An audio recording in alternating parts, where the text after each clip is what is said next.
Hello and welcome ਤੁਸੀਂ ਦੇਖ ਰਹੇ ਹੋ ਦ ਸਟੱਡੀ ਵੀਜ਼ਾ ਸ਼ੋ। ਮੈਂ ਹਾਂ ਤੁਹਾਡੀ ਹੋਸਟ ਸੁਖਬੀਰ ਕੇ ਰਾਵੀ ਔਰ ਮੇਰੇ ਨਾਲ ਨੇ ਲੈਂਡਮਾਰਕ ਇਮੀਗ੍ਰੇਸ਼ਨ ਤੋਂ immigration expert RCICI member Jaspreet Patia ji. Ma'am ਤੁਹਾਡਾ ਬਹੁਤ-ਬਹੁਤ ਸਵਾਗਤ ਹੈ। Thank you. ਤੇ ਜਸਪ੍ਰੀਤ ਜੀ, ਮੈਂ ਚਾਹੁੰਦੀ ਹਾਂ ਅੱਜ ਅਸੀਂ ਗੱਲ ਕਰੀਏ ਉਹਨਾਂ ਸਟੂਡੈਂਟਸ ਦੀ ਜਿਹੜੇ ਕਿ ਸਟੱਡੀ ਦੇ ਲਈ ਫੋਰਨ ਜਾ ਰਹੇ ਨੇ ਜਾਂ ਜਾ ਚੁੱਕੇ ਨੇ ਔਰ ਉਹਨਾਂ ਨੇ ਆਪਣੇ ਸਪਾਊਸ ਨੂੰ ਇੱਥੋਂ ਬੁਲਾਉਣਾ ਹੈ ਤੇ ਉਹ ਕਿਸ ਤਰ੍ਹਾਂ ਬੁਲਾ ਸਕਦੇ ਨੇ। Definitely, as I always say in my videos that Canada is very supportive of family reunification. मतलब कि families ਨੂੰ unite करना Canada is very easy on that. ਤੇ अगर ਆਪਾਂ study permit ਤੇ ਬੱਚਾ ਜਿਹੜਾ Canada ਗਿਆ ਹੋਇਆ ਹੈ ਜਾਂ ਉਹ married ਹੈ ਤਾਂ ਉਹ ਆਪਣੇ spouse ਨੂੰ ਕਿਵੇਂ Canada ਬੁਲਾਏ। ਆਪਾਂ ਇੰਡੀਆ ਦੇ ਵਿੱਚ commonly ਉਹਨੂੰ ਕਹਿ ਦਿੰਦੇ ਆ dependent visa, but in Canadian immigration language we call it as spouse open work permit application. You as a immigrant ਜੋ ਤੁਸੀਂ Canada ਜਾ ਰਹੇ ਹੋ on study permit, ਤੁਸੀਂ allowed ਹੋ ਕਿ ਤੁਸੀਂ ਆਪਣੇ husband ਦੀ application ਆਪਣੇ ਨਾਲ study permit ਦੇ ਲਗਾ ਸਕਦੇ ਹੋ open work permit the, but we highly discourage you to do that because ਜਦੋਂ ਤੁਸੀਂ ਆਪਣੇ husband ਦੇ ਨਾਲ ਫਾਈਲ ਇਕੱਠੀ spouse open work permit ਦੀ study permit ਦੇ ਟਾਈਮ ਤੇ ਲਗਾਓਗੇ, ਪਹਿਲੀ ਚੀਜ਼ ਤੁਹਾਨੂੰ ਆਪਣੇ financials ਬਹੁਤ ਜ਼ਿਆਦਾ ਦਿਖਾਣੇ ਪੈਣਗੇ।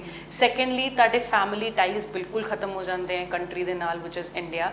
ਤੁਸੀਂ ਅਗਰ ਆਪਣੇ husband ਦੇ ਨਾਲ ਫਾਈਲ ਇਕੱਠੀ ਲਗਾ ਦੋਗੇ ਤਾਂ ਵੀਜ਼ਾ ਆਫਿਸਰ ਜੋ ਤੁਹਾਡੀ ਫਾਈਲ ਦੇਖੇਗਾ ਤਾਂ ਉਹਨੂੰ ਇਹ ਲੱਗੇਗਾ ਕਿ ਇਹਨਾਂ ਨੇ ਵਾਪਸ ਹੁਣ ਆਣਾ ਨਹੀਂ, ਇਸ ਕਰਕੇ ਸਿਰਫ ਕੈਨੇਡਾ ਸੈਟਲ ਹੋਣ ਲਈ ਜਾ ਰਹੇ ਹਨ, ਤਾਂ ਦੇ ਡੈਫੀਨੇਟਲੀ ਹੀ can definitely refuse your application by saying that ਤੁਹਾਡੇ ਕੰਟਰੀ ਨਾਲ ਟਾਈਜ਼ ਠੀਕ ਨਹੀਂ ਹੈਗੇ and you will not return after completing your studies in Canada. ਤੇ ਇਸ ਕਰਕੇ that's why we highly discourage all our clients not to apply as husband wife together. ਇੱਕ ਮਤਲਬ ਕਿ ਇੱਕੋ ਹੀ ਪੈਕੇਜ ਦੇ ਵਿੱਚ ਆਪਣਾ ਸਟੱਡੀ ਪਰਮਿਟ ਤੇ ਸਪਾਊਸ ਓਪਨ ਵਰਕ ਪਰਮਿਟ ਇਕੱਠੀ ਫਾਈਲ ਨਾ ਲਗਾਓ। ਤੁਸੀਂ ਵੇ ਆਊਟ ਅਸੀਂ ਹੁਣ ਤੁਹਾਨੂੰ ਦੱਸਾਂਗੇ ਕੀ ਹੈ। ਪਹਿਲਾਂ ਤੁਸੀਂ ਆਪਣਾ ਸਟੱਡੀ ਪਰਮਿਟ ਲਓ, ਜਿਹੜਾ ਐਪਲੀਕੈਂਟ ਹੈਗਾ ਸਟੂਡੈਂਟ ਹੈਗਾ ਉਹ ਆਪਣਾ ਸਟੱਡੀ ਪਰਮਿਟ ਆਪਣਾ ਅਪਰੂਵ ਕਰਵਾਏ। ਕੈਨੇਡਾ 1 ਮਹੀਨੇ ਪਹੁੰਚਣ ਤੋਂ ਬਾਅਦ ਆਪਣੇ ਹਸਬੈਂਡ ਦਾ ਸਪਾਊਸ ਓਪਨ ਵਰਕ ਪਰਮਿਟ ਦੀ ਐਪਲੀਕੇਸ਼ਨ ਰੈਡੀ ਕਰੇ। ਹੁਣ ਕਿਵੇਂ ਇਹ ਐਪਲੀਕੇਸ਼ਨ ਲੱਗਦੀ ਹੈ, you need your study permit application. ਤੁਹਾਡੀ ਫਾਈਲ ਦੇ ਵਿੱਚ ਤੁਹਾਡੇ ਸਪਾਊਸ ਦੀ ਫਾਈਲ ਦੇ ਵਿੱਚ ਸਟੱਡੀ ਪਰਮਿਟ ਦੀ ਤੁਹਾਡੀ ਅਪਰੂਵਲ ਲੈਟਰ ਲੱਗੇਗੀ, ਇਨਰੋਲਮੈਂਟ ਲੈਟਰ ਲੱਗੇਗੀ। ਤੁਹਾਡੇ ਜੋ ਤੁਸੀਂ ਪੜ੍ਹਾਈ ਕਰ ਰਹੇ ਹੋ ਕੈਨੇਡਾ ਦੇ ਵਿੱਚ, ਤੁਹਾਡੇ ਹਸਬੈਂਡ ਦੇ ਵੱਲੋਂ ਤੁਹਾਡਾ ਫੈਮਿਲੀ ਦਾ ਜਿਹੜਾ ਪ੍ਰੂਫਸ ਹੈਗੇ ਉਹ ਬਹੁਤ ਸਟਰੋਂਗ ਚਾਹੀਦੇ ਆ, ਫੈਮਿਲੀ ਟਾਈਜ਼ ਬਹੁਤ ਸਟਰੋਂਗ ਚਾਹੀਦੇ ਆ। ਤੁਹਾਡੇ ਹਸਬੈਂਡ ਅਗਰ ਕਰੰਟਲੀ ਕੋਈ ਜੌਬ ਕਰ ਰਹੇ ਹੈ ਤਾਂ ਉਹਦੀ ਜਿਵੇਂ ਲੈਟਰਸ ਲੱਗਣਗੀਆਂ ਕਿ ਹੀ ਵਾਸ ਕਰੰਟਲੀ ਵਰਕਿੰਗ, ਉਹਨਾਂ ਦੀਆਂ financial statements, CA reports, CA valuation reports. ਉਹ ਸਿੰਗਲ ਚਾਈਲਡ ਹੈ ਤਾਂ ਤੁਸੀਂ ਉਹ ਐਕਸਪਲੇਨੇਸ਼ਨ ਲੈਟਰ 'ਚ ਐਕਸਪਲੇਨ ਕਰਨਾ ਹੈ that you are single child, ਤਾਂ ਤੁਸੀਂ ਇਸ ਟਾਈਮ 'ਤੇ ਆਪਣੀ ਵਾਈਫ ਨੂੰ ਸਪੋਰਟ ਕਰਨ ਲਈ ਕੈਨੇਡਾ ਜਾ ਰਹੇ ਹੋ, but eventually you have parents behind, ਤਾਂ ਤੁਸੀਂ ਵਾਪਸ ਆਓਗੇ ਜਿਵੇਂ ਤੁਹਾਡਾ ਸਪਾਊਸ ਪੜ੍ਹਾਈ ਕੰਪਲੀਟ ਕਰ ਲੇਗਾ। ਤਾਂ ਤੁਸੀਂ ਆਪਣੇ ਬਹੁਤ ਕੰਟਰੀ ਨਾਲ ਸਟਰੋਂਗ ਟਾਈਜ਼ ਦਿਖਾਣੇ ਹੈ, ਪ੍ਰੋਪਰਟੀ ਪੇਪਰਸ ਦਿਖਾਣੇ ਹੈ, ਫਾਈਨੈਂਸ਼ੀਅਲੀ ਆਪਣੇ ਆਪ ਨੂੰ ਸਟਰੋਂਗ ਦਿਖਾਣਾ ਹੈ before you apply for the spouse open work permit.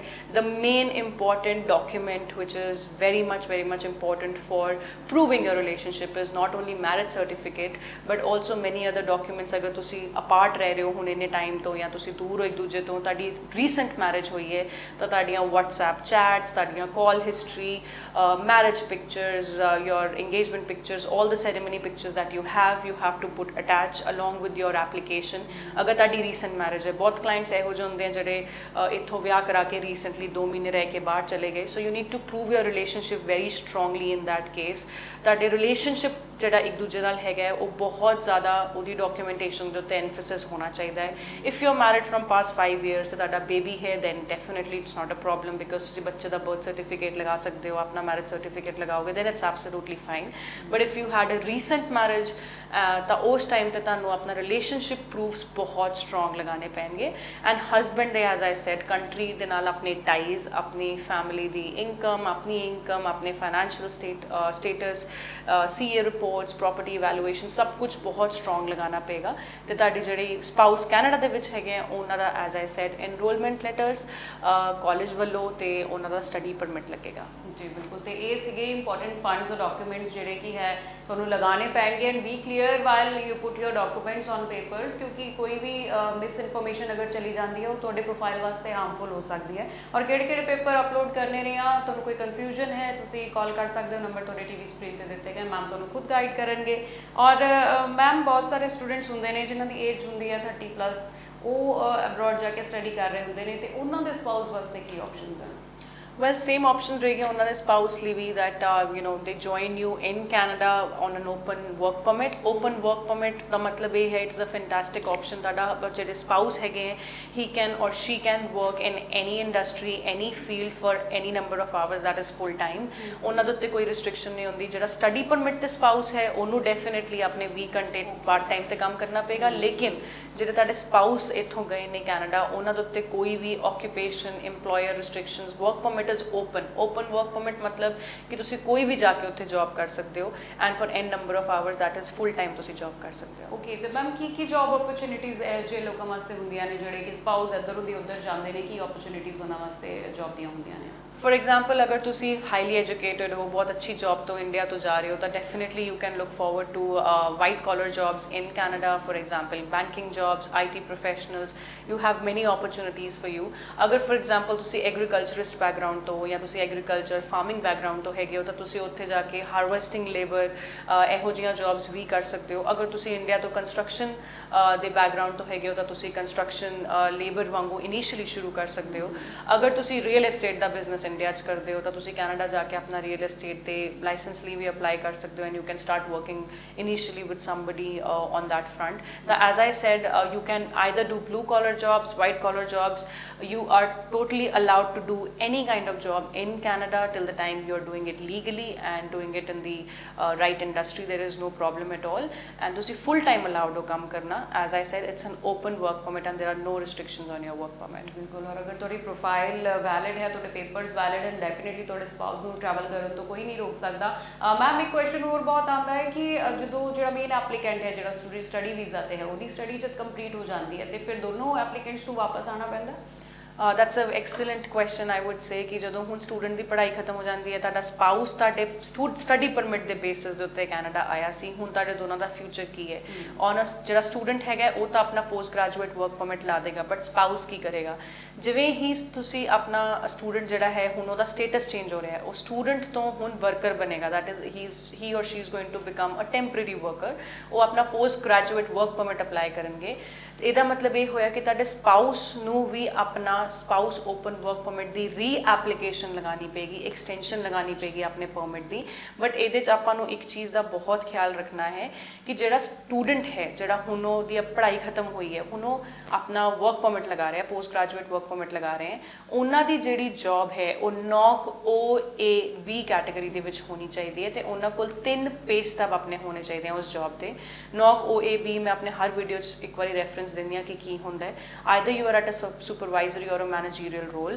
or you are into a trade which requires a specific studies ਤੇ ਤੁਸੀਂ ਅਗਰ IT ਪ੍ਰੋਫੈਸ਼ਨਲ ਹੋ ਜਾਂ ਤੁਸੀਂ ਸੁਪਰਵਾਈਜ਼ਰੀ ਰੋਲ ਤੇ ਹੋ ਜਾਂ ਇਹੋ ਜਿਹੇ ਕਿਸੇ ਵੀ ਕੰਮ ਦੇ ਉੱਤੇ ਹੈਗੇ ਹੋ ਤਾਂ ਤੁਸੀਂ ਨੌਕ OAB ਤੁਸੀਂ ਸਾਡੇ ਤੋਂ ਆਪਣੀ ਨੌਕ ਚੈੱਕ ਕਰਾ ਸਕਦੇ ਹੋ ਨੌਕ OAB ਦੀ ਕੈਟਾਗਰੀ ਦੀ ਜੌਬ 'ਚ ਤੁਹਾਡਾ ਹੋਣਾ ਬਹੁਤ ਜ਼ਰੂਰੀ ਹੈ for your spouse to get an extended open work permit ਜਦੋਂ ਤੁਸੀਂ ਆਪਣਾ ਪੋਸਟ ਗ੍ਰੈਜੂਏਟ ਵਰਕ ਪਰਮਿਟ ਲਾਓਗੇ ਤੁਹਾਡੇ ਕੋਲ 3 ਪੇ ਸਟਬਸ ਪਲੱਸ ਨੌਕ OAB ਦੀ ਜੌਬ ਹੋਣੀ ਚਾਹੀਦੀ ਹੈ ਫੋਰ ਐਗਜ਼ਾਮਪਲ ਅਗਰ ਤੁਸੀਂ ਸਟੱਡੀ ਪਰਮਿਟ ਤੇ ਪਾਰਟ ਟਾਈਮ ਟਿਮ ਹਾਰਟਨਸ 'ਚ ਕਰੂ ਮੈਂਬਰ ਲੱਗੇ ਸੀ ਤੇ ਤੁਸੀਂ ਹੁਣ ਉਹਦੇ ਬੇਸਿਸ ਦੇ ਉੱਤੇ ਆਪਣੇ ਹਸਬੈਂਡ ਦਾ spouse open work permit extend ਨਹੀਂ ਕਰ ਪਾਓਗੇ ਤੁਹਾਨੂੰ ਫੁੱਲ ਟਾਈਮ ਜੌਬ ਚਾਹੀਦੀ ਹੋਏਗੀ ਫੋਰ ਐਗਜ਼ਾਮਪਲ ਤੁਸੀਂ ਅਸਿਸਟੈਂਟ ਸੁਪਰਵਾਈਜ਼ਰ ਬਣ ਗਏ ਟਿਮ ਹਾਰਟਨਸ ਦੇ ਵਿੱਚ ਉਹਦੀ ਤੁਸੀਂ ਜੌਬ ਆਫਰ ਆਪਣੀ ਨਾਲ ਲਗਾ ਕੇ 3 ਪੇ ਸਟਬ ਆਪਣੇ ਨਾਲ ਲਗਾ ਕੇ ਜੌਬਸ ਐਂਡ ਡਿਊਟੀਜ਼ ਮੈਂਸ਼ਨ ਕਰਕੇ ਤੁਹਾਡਾ ਹੁਣ ਹਸਬੈਂਡ ਜਿਹੜੇ ਹੈ ਉਹ ਡਾਕੂਮੈਂਟ ਆਪਣੀ ਫਾਈਲ 'ਚ ਲਗਾਉਣਗੇ ਤੇ ਉਹ ਫਿਰ spouse open work permit extension ਆਪਣੀ ਅਪਲਾਈ ਕਰ ਪਾਉਣਗੇ। ओके जसप्रीत जी लेकिन ये भी एक डाउटफुल क्वेश्चन है कि अगर किसी दिन नॉक OAB कैटेगरी च जॉब नहीं लगती किसी दे स्पाउस दी फिर उन्होंने वास्ते की ऑप्शंस है वो की कर सकते हैं?